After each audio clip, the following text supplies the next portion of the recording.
So does a live action remake of How to Train Your Dragon soar or does it fail to get off the ground? Let's talk about it now.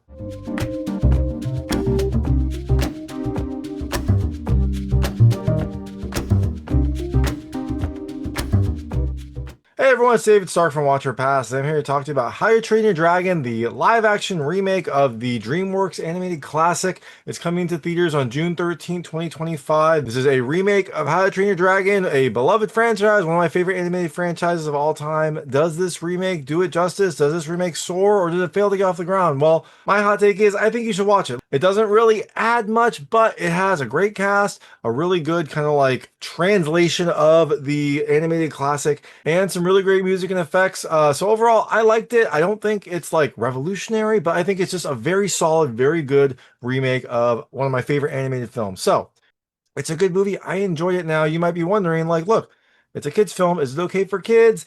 Yeah, it's okay for kids. If you thought the animated film was fine, you'll think this is fine. It's got, I don't know, maybe some minor language, but I don't think there was even that in there.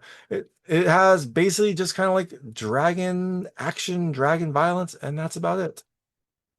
And you might be wondering, hey, I'm gonna watch this. Should I stay through the credits? Should I stay to see if there's anything at the end? Well, there are some things during the credits. At the very start, you see some more kind of like landscape views of Berk with, some shadows of some of the characters that we've come to know and love visible on the ground as they are doing whatever they're doing there. And then after that, during the credits, you also see some pages from the Dragon book that is referenced. So I don't really know if it's worth staying. There's no stinger at the very end. So I would kind of like get your fill of the music, see some of the beautiful scenes, and then head out during the credits. So all that being said, I'm going to tell you a little about the film. A few things I like, a few things I didn't like. Not really going to go spoilers because it doesn't really change much. I'll go into a few things that we kind of noticed about the film, but overall, no spoilers really. Just kind of like some light touches on things that were a little bit different, but I'll be fairly vague about those. So in How to Train Your Dragon, you've got the story we all know. You've got Hiccup, who is the son of the chief. He is kind of a disappointment. He's not, big and burly and a vicious fighter like his father. He's a little bit more inquisitive, a little more thoughtful. But all that changed when he meets a very interesting companion that's going to change his life and maybe the life of his entire clan. So, things I liked about this movie. The first, look, it's How to Train Your Dragon. I love this film. I love the series. I think it's a great series. I love all the animated movies. So I was pleasant, like cautiously optimistic about this remake. It doesn't really change anything, but it kind of keeps what made the first movie so special.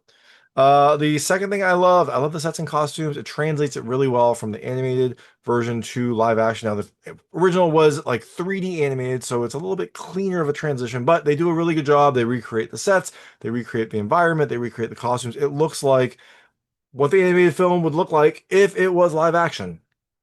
The third thing I love the cast. They do a really great job with the cast. I like Hiccup's character, played by Mason Thames. I like Gerard Butler as his father. I really love Nick Frost. And that there is a really good cast, and they all kind of like embody the characters that they're supposed to.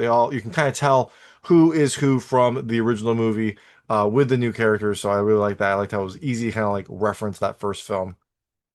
The fourth thing I love the effects. There's really good effects, especially during some of the action sequences. There's some really good like flames, really good explosions, and there is just really good CG. Like they're gonna have to have some CG. It's got dragons, but they do a good job of kind of like blending it and making it not super noticeable. I mean, I think they have a little bit of benefit because it's coming from a 3D animated film to a live action film with 3D highlights, and so you're kind of used to that already. But the effects are never distracting. They only add and they make some really epic moments.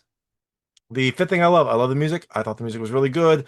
It's the music we know and love. It's got the same theme from How to Train Your Dragon that we know and love, but they kind of like put it in the right spots. It amplifies the drama, amplifies the kind of like tension during some of the action. So it's really well done. And it'll kind of put a smile on your face when you're soaring and that How to Train Your Dragon theme is playing. And the last thing I love the ending. I don't, they didn't change it, but they did a good job of translating kind of like how epic that animated ending was to the big screen. It looks fantastic. There's a lot of emotion in the end as well that I think translates well to a live action film. So overall, I think this film was pretty good. All that being said, things I didn't love as much, very minor. It's kind of my complaint with most of the 3D remakes, except for kind of Lilo and Stitch. Like, what is the point of this. They just took the animated film and turned it into a live action movie with almost no changes. So I appreciate the effort. I think it's a good film. I think it's exciting. I don't have anything really negative about it, except for we've already seen this. We've already been here. I kind of wish they would have put that effort towards another movie in the franchise, maybe a live action spin-off, something like that. So, oh, and you might be wondering, you know, I said this is kind of like doesn't stray too far from the original, doesn't change much. It doesn't. A few minor things that I noticed and my kids noticed at the start. Hiccup's dad gives a kind of like longer speech about their predicament and why they have to fight these dragons. It was a longer kind of opening there. Not a ton more, but there's some more exposition there. There were a few little changes during the training, I think, but then there was also during the last epic fight. Um, Astrid has a little bit more of a central role in it. She has a kind of extended scene that is very exciting. So there's a little bit of changes there. There's some minor changes in the middle, but not much, and then a little bit a little bit of a bigger change at the front end. But overall, it doesn't stray too far. It's pretty much the same story, the same almost everything as the original film. So if you like that, you will probably like this. All that being said, How to Train Your Dragon comes to theaters on June 13, 2025. Like I said, I think you should watch it. I thought it was a solid remake. I thought it was a good remake, but doesn't really change up much. So if you do see it, let me know what you think. Let me know what you liked and didn't like. And thanks so much for watching. If you like this review, please like and subscribe to this channel. It helps me a lot. Make sure all my new content goes straight to you. Thank you.